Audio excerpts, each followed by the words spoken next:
Hello, everybody. Welcome to another great episode of Button Mash on WCRD 91.3 FM, The Pulse of Ball State. I am your host, Joseph Knoop, and with me, as always, are my good friends, Lucas Schmidt. And I'm Nick Dowell. And today we're going to talk about a junk ton of news for you. A lot of cool stuff has actually happened this week. Unlike January, let's just erase January from our brains, because that was a really slow news month. There's only 11 months in a year anyway. Hey, yeah, exactly. So, how have you guys been? I don't ask how we are on the show often enough, and I feel like our viewers deserve to know what we're up to. I have been delving. I didn't really pay any attention to the Twitch Plays Pokemon, but it was about 2 days ago that I actually sat down and dug into it and explored what it's all about and read up on the culture, the religions that have come out of it. And all I can say is I have not laughed harder with a couple of my friends. It's so perfect. Oh my gosh. I was literally just earlier today. I came home from class and I'm just sitting there with a couple of my friends and we're just watching the Twitch Pokemon stream. And my roommate's lady friend comes in. She's like, "This is literally the nerdiest thing I've ever seen." And I'm like, you just don't understand how hilarious that feed is to watch on the side. Well, hey, we're all going to get reacquainted with procrastination anyway, because Pokemon comes to Netflix on March 1st, baby. Oh my gosh, it seems so exciting. The first season Pokemon, I guess it was called Pokemon Indigo. One season is going to be the original series. The other one's going to be black and white. Ah. Black and white. God, their theme song for the black. Theme No, song? it's Okay. this No, song that's about Michael Jackson. It's a song about friendship and trying through your problems. It was stupid. Has nothing on the original theme. No, But it has Pikachu falling down original or something. theme I don't song. remember. So how have you been, Nick?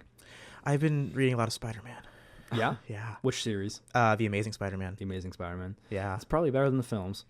I don't care for the films. The films are so good. But no, the comics are really good. There's a lot more going on than the movies ever have going on, but it's 3 movies compared to 700 issues of Spider-Man. Yeah, exactly. There's going to be a lot more of that source material than the movies. But I've been watching all the trailers for the Amazing Spider-Man sequel. I like the dubstep electric fight they have going on there. Yeah. That's to be pretty amazing.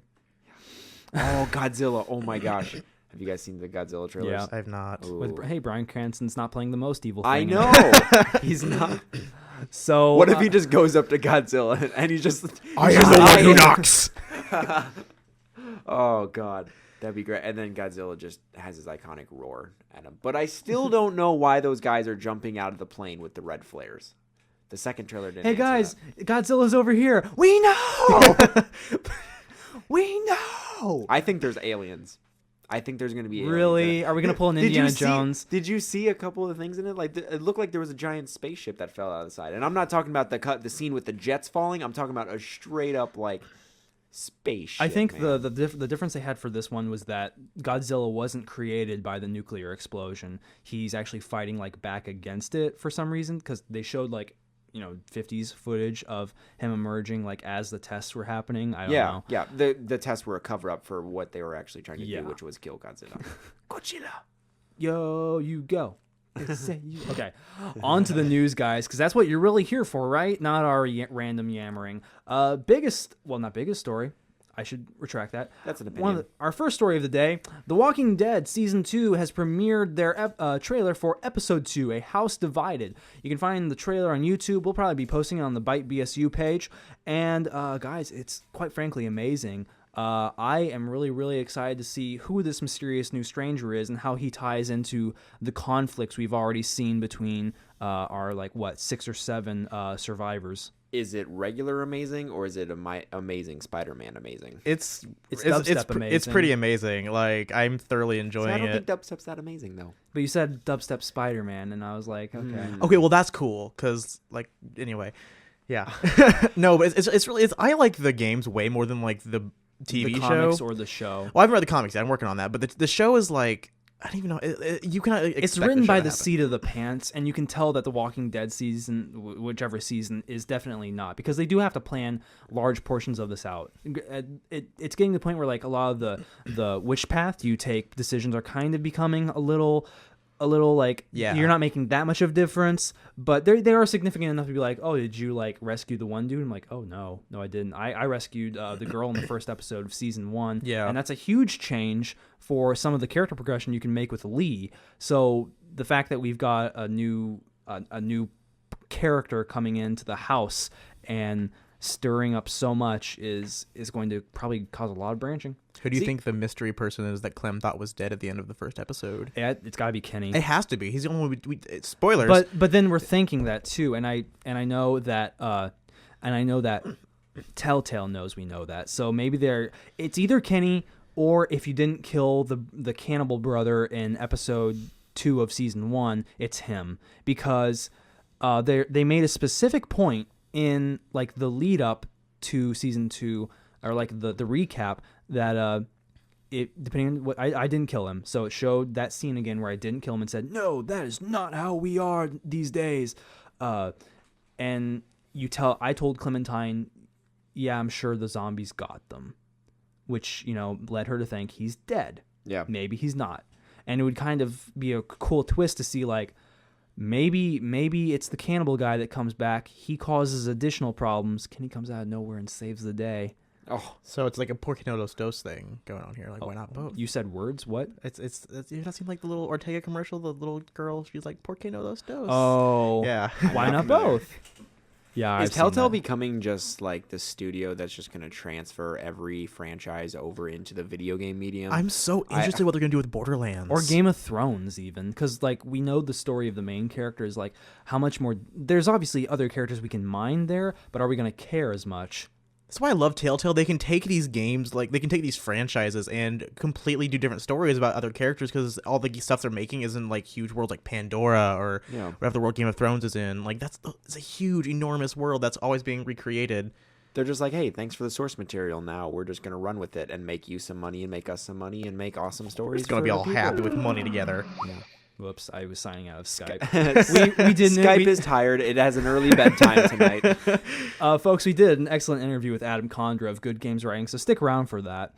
So do we want to move on to our next news story, Nick? Yes, we do. All this is just a quick tidbit thing. So Nintendo announced, as today, this is 26th? Yesterday. They announced yesterday that they're going to be cutting certain online functionality for the Nintendo Wii and the Nintendo DS, not the 3DS or the Wii U, just like the older generation. They're going to be discontinuing online play, matchmaking, and leaderboards for many of those games. They did list some of. I don't know if they listed any of them, which aren't getting it. If you want to use like the Wii Online Shop or the DSi Online Shop, those will not be affected. So basically, anything that requires cooperative play with other people. So if you can still give Nintendo your money. So is this? Do we think that this is just them cutting the fat, or are we gearing up for they need the bandwidth space, the server space, for upcoming things? Because they've never been too hot. Are those services online. just not getting used enough? I want to say both, because like the Nintendo Wii is not used for online play. The only games I've ever played online were Smash Brothers and Mario Kart, and even then I played casually.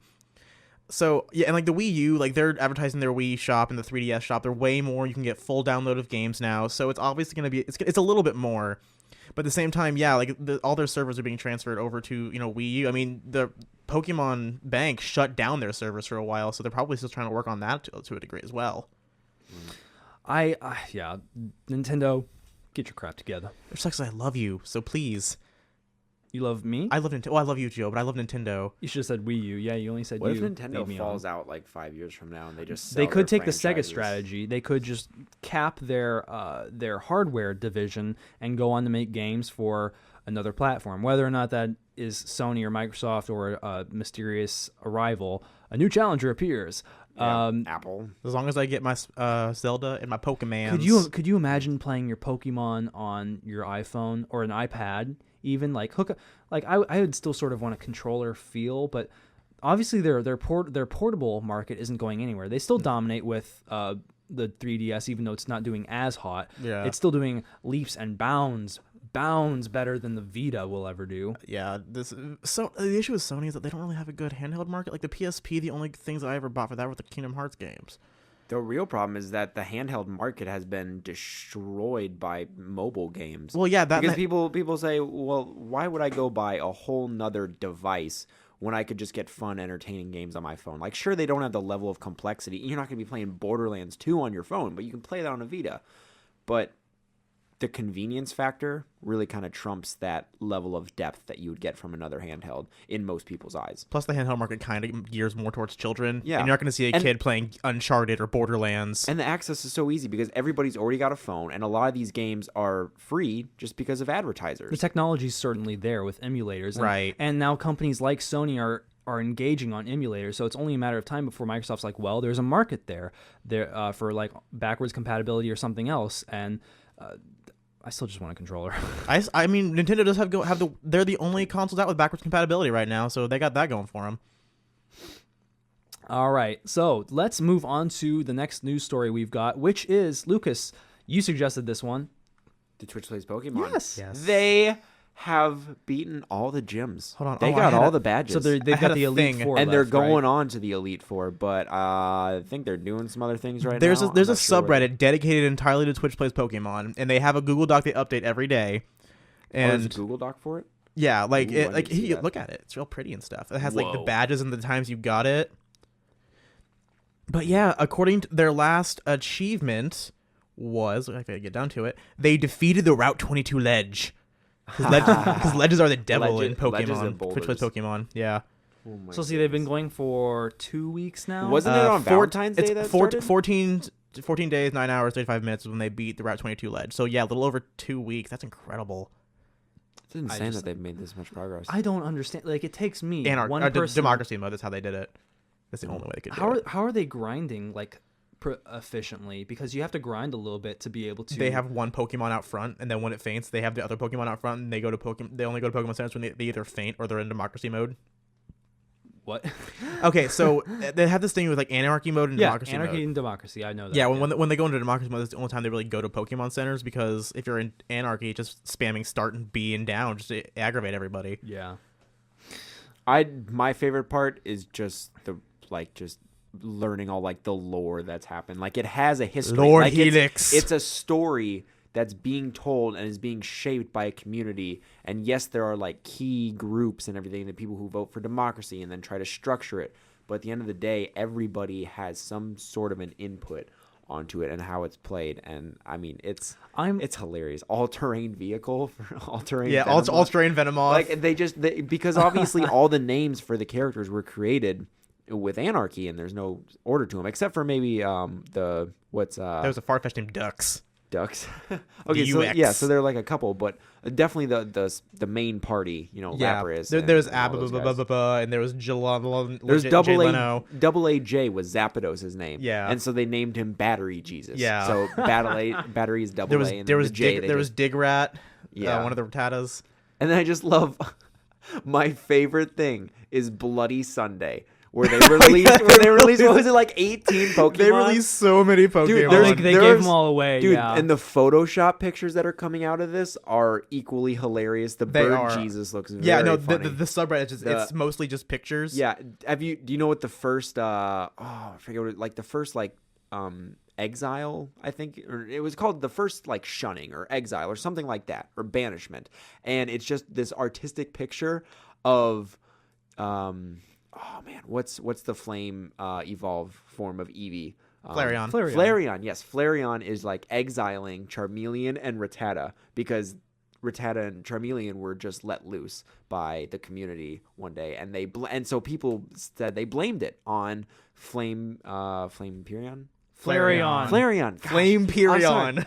Leave me alone. That's I my, haven't death played metal Pokemon band. in so long. It's ridiculous, but this stuff cracks me up nonetheless. It's hilarious, and it's just awesome that there's literally a story being told. Yeah, it's a lot of As it's we a good speak. social experiment. All right, well, moving on to the next news story, certainly a big one. Sony, or PlayStation 4, I should say, seems like there are rumors circulating from Tech Radar citing an inside source that PlayStation 4 will be unveiling their Oculus Rift virtual reality peripheral at the Games Developers Conference next month. There's not really much more to say than that because, wow, I want virtual reality right now. I've been tweeting about it endlessly. Yeah. And I don't think the question we need to ask is the video game industry ready for it? It's, are we ready for it? And the answer is yes. Yes. Yes. Unless I have to get yes, up and walk around, yes. then I'm gonna hurt myself. You know what it's gonna be great is that's gonna be a lot easier to carry around. It'll be so much more portable than a TV. That's true. Like, it's just, oh, let me just grab my headset, you know? It's rather than grabbing your whole stereo back in like the 80s, now you can just grab like your iPod. The tipster who talked to Tech Radar says, quote, "The quality and resolution are really, really good. People will definitely be impressed with what Sony's built." So yeah, going off of that, I think we've already seen how incredible the Oculus Rift is, not just for people who play games, but for people who've never played games, like freaking out that they feel like they're in a real world now. Do we think that there's an audience, though, that will buy it, or is it going to become another like Wii Fit kind of? I don't see the appeal. This is definitely there's definitely a target audience for this. This is like the next step. This is a gamer's dream come true. It's just for people. Just like in general, like people will watch Netflix. Like people who don't play games will watch Netflix. They'll Second watch Life could actually be a Second Life. I'm gonna watch some Netflix. Shunk. Yeah, the suction noise. Well, it's actually really cool because there's a video going around for Oculus Rift right now that it's Ocarina of Time played through an Oculus Rift. I have it pulled it up right now for Lucas to look at, and maybe you too, if you want to. But yes, it's like we'll show all you viewers. Yeah, it looks so good for you guys. No, but it's really cool, and I'd be all about that. I'm pretty sure everyone else would too. What do you guys think would be a solid price? Because I'm strapped for cash. Peripherals are, there's always the leap that they have to get over of why do I have to buy something else now? Well, I mean, okay, so the picture that they show in the article, it has a headset with it, so that could justify a bit higher of a price. I wouldn't. I would say with the headset, like I don't know. I mean, because I wouldn't pay more than $200 for it. See, I was gonna say $250 would be like the absolute highest they could go. Yeah. Like no matter how awesome of an accessory it is. The picture that's in the article we're looking at though is an Oculus Rift, and we're talking about an Oculus Rift rival. So, is it going to look exactly the same? Is it going to? I don't know. Well, I'm just saying if it comes with headphones. Yeah. If it comes with headphones, then that'll jack up the price by at least like $50. Sony, hear me out right now. If you package headphones that are of the same quality as that little microphone that you packaged with the PS4, I will find you and I will hurt you. Did you not? I haven't used that mic at all now. No, I don't have a PS4. It is like the stepchild of an iPhone headphone with like the tiniest little mic. I streamed some Titanfall the other week, and Brian was listening in to make sure that everything was flowing smoothly. Yeah. He was like, "I can hear you, but I would rather just kind of not at this point." So, please stop talking. And it's not that I don't like your voice. It's just I don't like your voice right now. Yeah. So, final news story we've got, something I'm actually really excited for, although there's been, I don't want to say an outcry, but concern from the gaming press. The latest trailer for The Order 1886 has featured quite a bit of gameplay footage. It's about 3 minutes long, and for those of you who haven't seen it, essentially, you see some of the main characters running through the Victorian era steampunk streets, fighting a couple of human enemies. No supernatural enemies were present in this trailer, which I'm really sad about. But getting to see the game in motion and the near seamless integration between cutscene moments and actual gameplay are pretty much seamless. Yeah, it looked near seamless. Yeah, beautiful. There were some awkward pauses. I feel like that might have been the trailer editor. Yeah, that's how I was looking at it. That was just bad editing. Yeah, that wasn't the actual like representation of the pacing of the game. Yeah, but that was just lousy editing. That was a bad just first impression demo. I feel like that is the very opening of the game. Well, like the tutorial section where nothing of like grand interest happens. They've made a huge point of saying that like pretty much the entire game is like all in engine, and some of the stuff of like how the graphics work with like how stuff instead of just breaking into pieces will bend and look more realistic. But they're so falling behind on the need for. I want to see the supernatural creatures. I want to see what sets this game apart from Gears of War. If it ends up being just Gears of War with supernatural creatures, I'll be okay. Like, I don't mind just a solid good shooter with a good story if it has one. But there's a dangerous element here that they're not addressing, which actually makes me more concerned. Yeah, I'm hoping they're not just going to bang the fact that this game looks really, really, really, really pretty. It's really, really, really, really good looking. But, no, it looks gorgeous. The cinematics and the gameplay are the same quality, and they were just, oh my god. What did you think of the QuickTime event that was featured in there? Because I didn't know it was a QuickTime event until a button was pressed. Like, oh, this is like everything's so seamless. That would kind of confuse. Like I'm used to saying, okay, now we're back in video game play mode. I'm probably not expect a thing to do, and then it just happened. I was like, oh wow, I don't even know if this is gonna be all this. I don't know. I believe they've addressed that, saying that melee combat will have more of a QTE sort of focus, but I think that they're trying to also diverge from that by giving you a little more agency when you're playing it, because I feel like there are certain elements where, like, yeah, that could be me actually punching the guy, but maybe it's just a little more on rails than usual. It's not Uncharted where you can run up to a guy and just smack, and he's down. Yeah. But I don't know. I don't know. I'm definitely not impressed at this point. I mean, it looked like visually, like in terms of fidelity, it's looks one of the best great. games I've ever seen. Yes. On a console anyway. But looks don't Right. make a game great. Looks don't sell the game, and It if they want to make still a new just looks franchise, like- they've Looks gotta sell a game convince if you're us. under 15 years old. Especially the fact that it's a cover shooter. Like my problem with third-person cover shooters is that I feel like it's very hard to deviate away from that standard formula. I get that. The closest I've ever seen to really branching off and seeing something really unique and fun was Vanquish. Or wait, was that right? You guys know what I'm talking about? Like the Sega, the Sega super fast. Gears on crack. Yeah. Yeah, and that was awesome. You were sliding back and forth between all these cover points, and I loved that game. But other than that, like I feel like that's a great example of just the very few times that you actually see games deviate away from the let me stay behind cover and just wait for them to stop shooting, and then I'll just poke my head up, or I got to run around and flank them. And It's a good thing we have all these chest high walls. yeah, exactly. It's like, wow, there's a bunch of barrels in this place I'm walking into. I wonder if I'm about to get into a firefight. Hey Charlie, what color do you think I should paint these barrels? Red? Stupid, no. All right, guys, that has been an episode of Button Mash, a great episode, if I may say so myself. We'll listen again. Amazing. Come back, though, in a few minutes. We're going to be interviewing Adam Condra of Good Games Writing and of Magazine 151. Actually, I should just call it 151, like he told me to. Or 151. 151.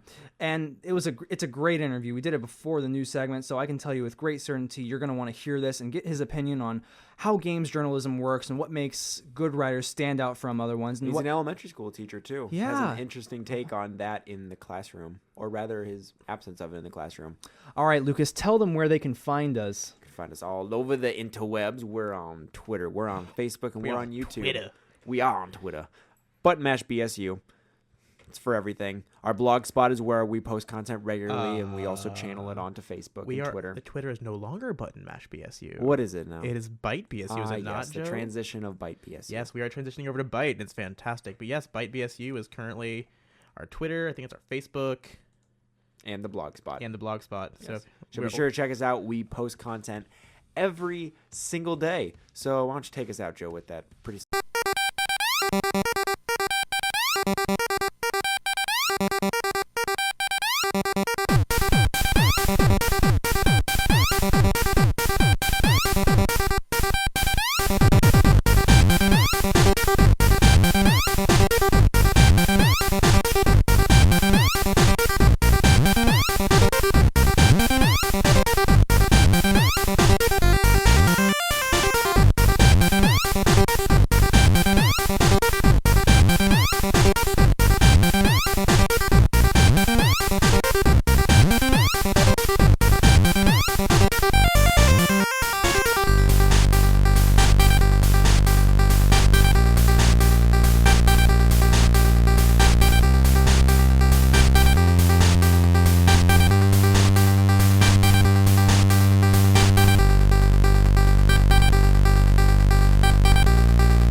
Welcome back to Button Mash on WCRD 91.3 FM, the Pulse of Ball State.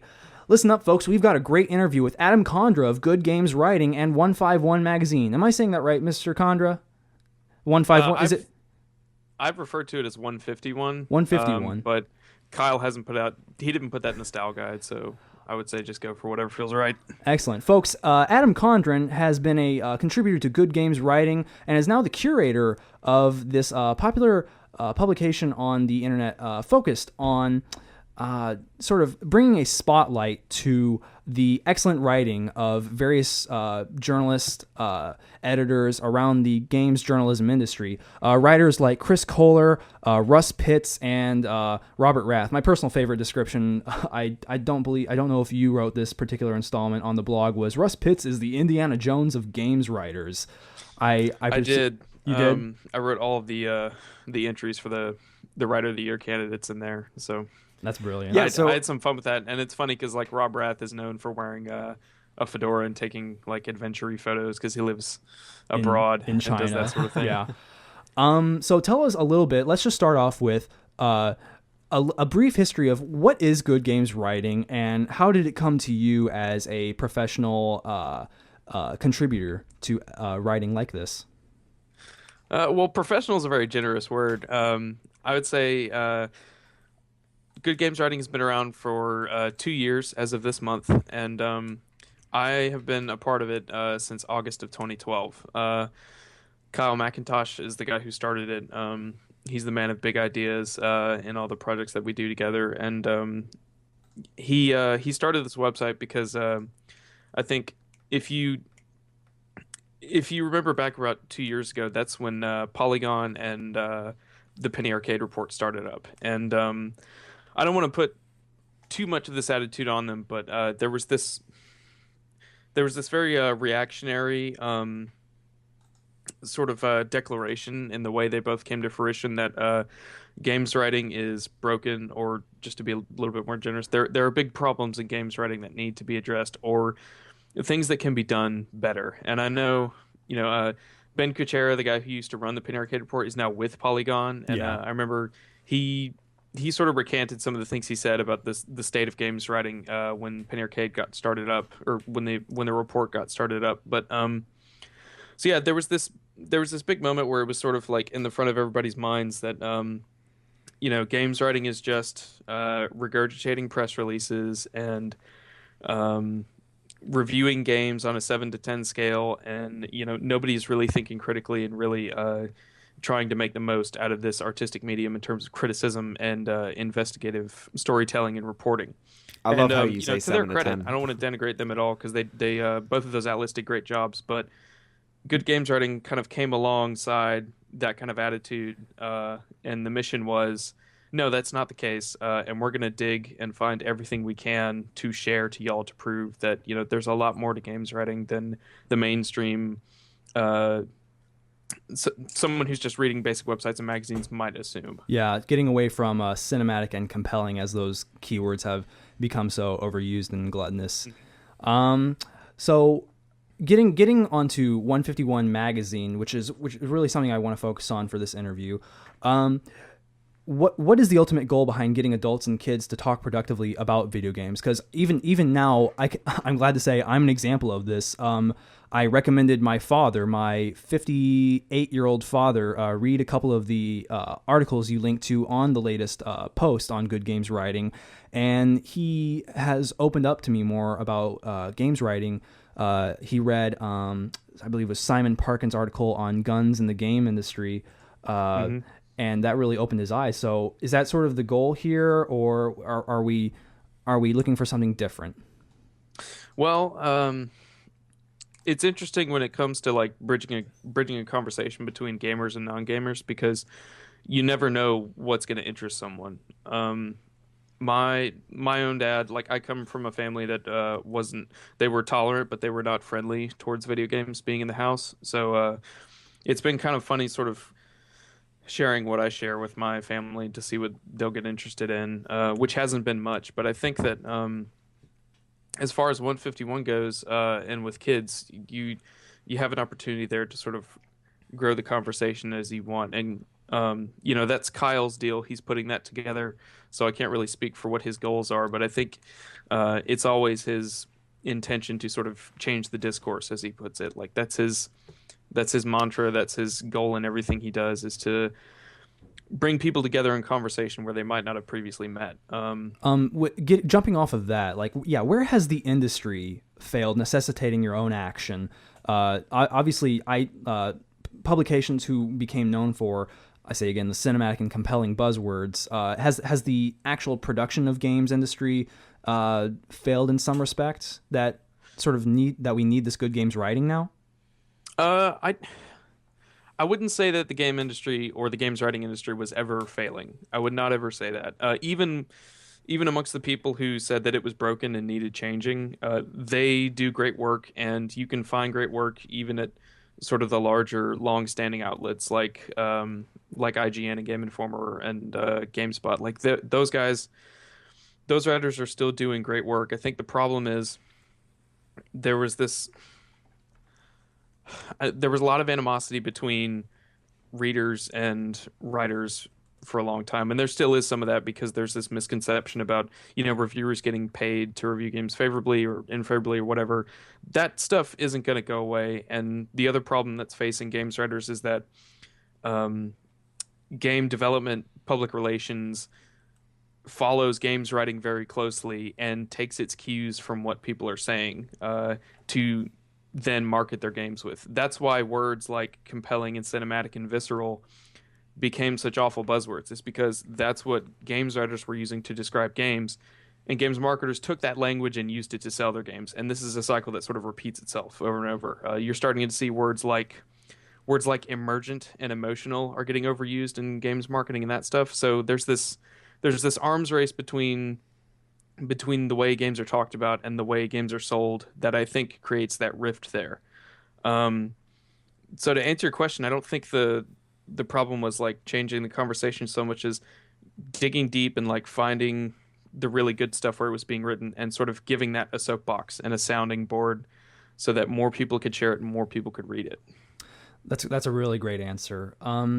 So I read through the list of games that Kyle had posted that he wanted to see featured primarily in 151 magazine, or at least the first issue or two. What do games like Brothers, Tales of Two Sons, Minecraft, or even the soon-to-be juggernaut Titanfall have to teach us, and not just us, but like people outside the mainstream readers of games writing? Are they really related to the topic of growing up? I know Kyle might have a better answer for that, but I would like your opinion on how some of that relates to each other. I guarantee you Kyle has a better answer to that. But I would say, as far as Titanfall is concerned, I wouldn't really know where to start. I think that kids.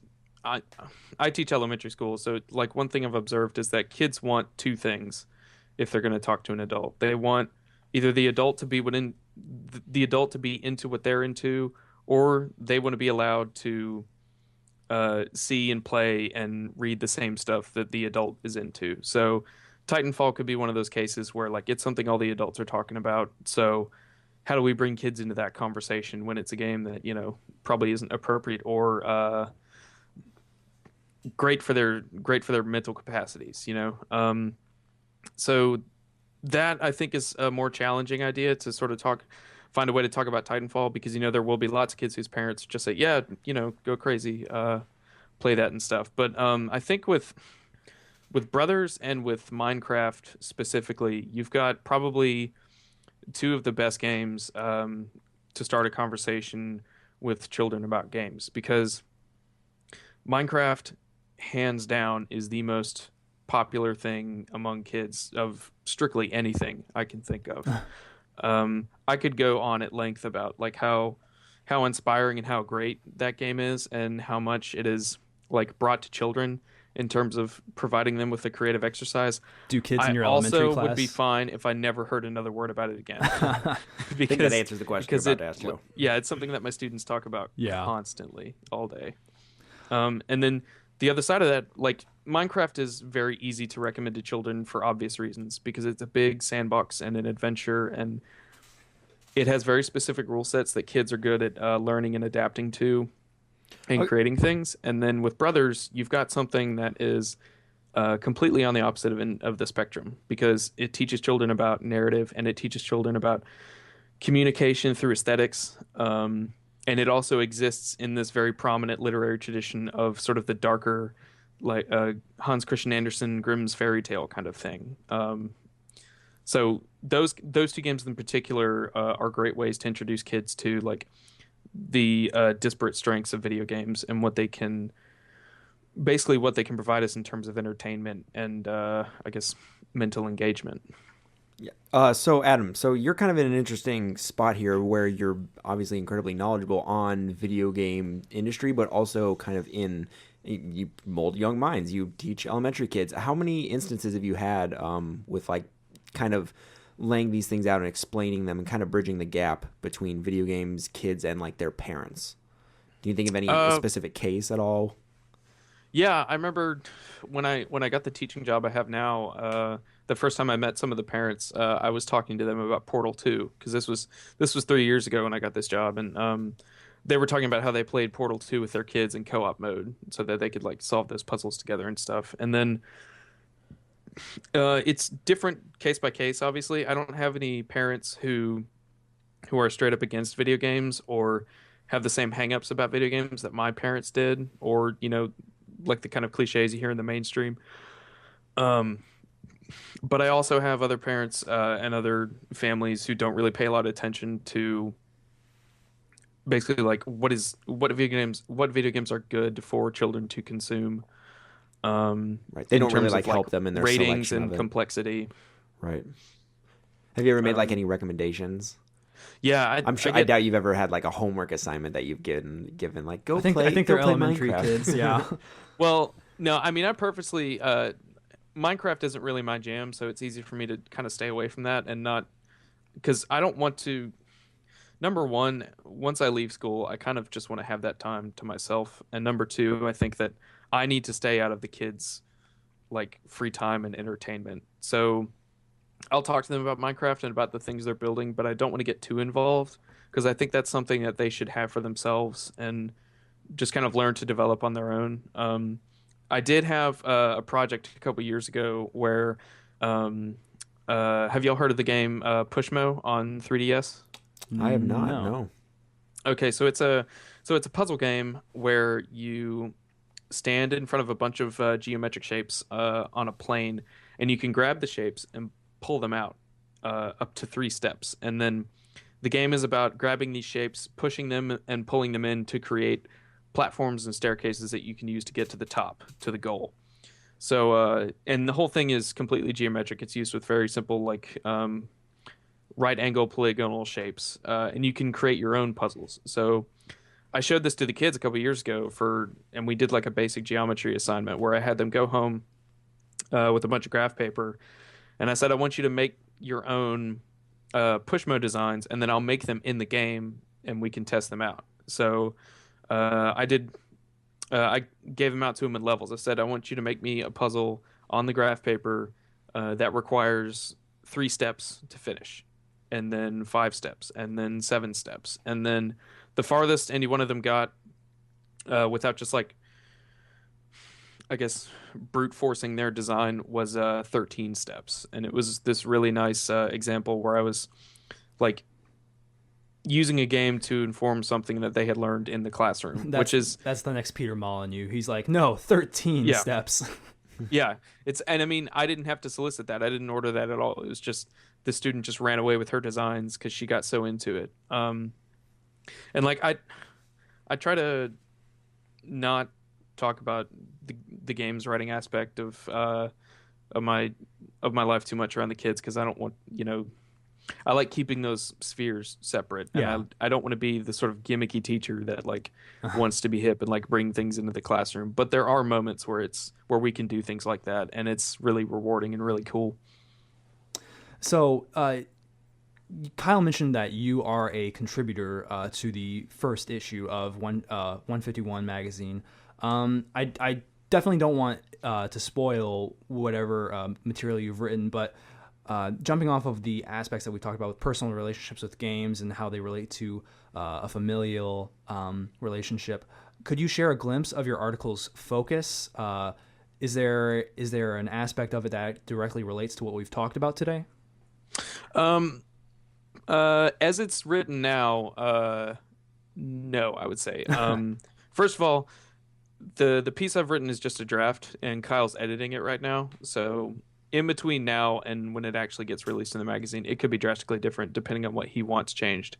But as it is now, the piece is mainly a meditation on escapism, which is something that kids don't think about when they're playing games. They like to play games because there's a fun mechanic or because they can do something that like Minecraft allows them to build something, and like that's where the power fantasy is. Whereas when I was a kid, I was playing things like Pokemon and Star Fox and Final Fantasy because those were the games that kind of like took me the farthest away from whatever I was doing in life, And it wasn't because I was depressed or anything like that. It was just I wanted to see and sort of interact with the most fantastical piece of code ever. Like that's what got me into video games. That's what excited me. And so the piece I wrote for 151 is it's about another game that I recently got, I would say, addicted to, like very just compulsively playing every day and thinking about it constantly.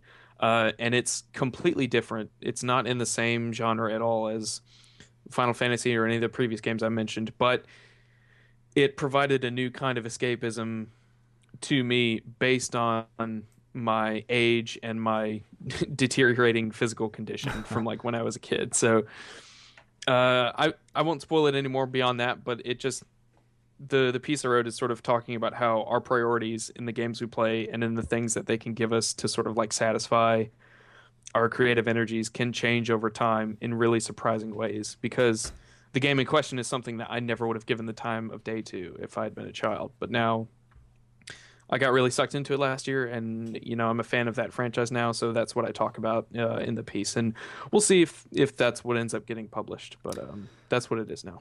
So going back to the I believe it's 7 writers that have been nominated for the Good Games Writing Writer of the Year, I suppose is what we're calling it. Mm-hmm. What separates a remarkable games writer from one who's definitely left out of consideration? What common threads are we seeing between people like Russ Pitts, Lee Alexander, and Robert Rath? Yeah, so when Kyle and I started deliberating, it was probably early December, I want to say, and we had a